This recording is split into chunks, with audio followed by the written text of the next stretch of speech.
I think the big problem this country has is being politically correct. So you say Donald Trump's very musical? Very musical, which makes me suspicious of what he's saying, I've got to say. He tends to speak in E-flat major. He sort of spans an octave and he fills in those notes. Total political correctness. Total political correctness.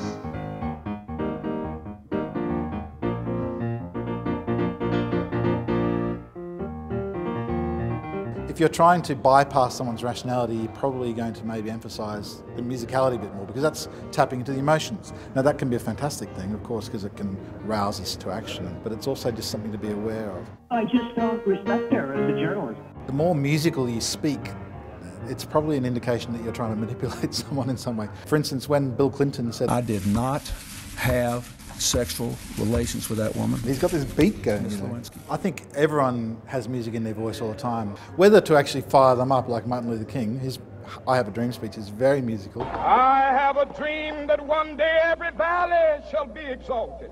Or like Trump, maybe trying to get one over. I think that putting a wife to work is a very dangerous thing. Silence piano is this idea of voice portraiture, but to try to juxtapose artists and politicians. I've always been fascinated by how artists often are in a similar territory to politicians, and the same with politicians. When you watch Parliament, it's like watching theatre. I will not be lectured about sexism and misogyny by this man. I will not. I had been really moved by that speech. I thought, well, we're really seeing a real Julia there, and I'd like to see if there's anything in there.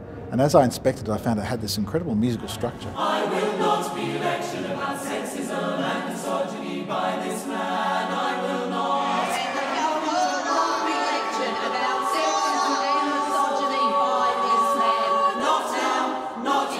The way I usually write it is I listen to the whole speech and then I see if I can find a pulse or like a sort of key centre. There's always something. He needs a mirror, that's what he needs. And then I would loop it, and as you loop it, you just really hear the melody. Not now, not ever.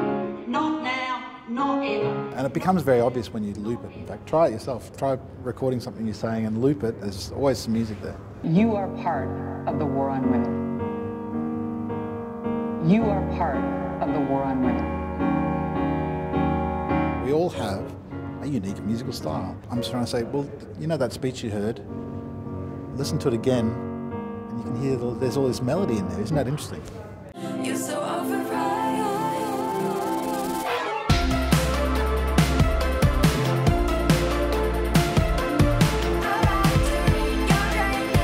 You're so overripe.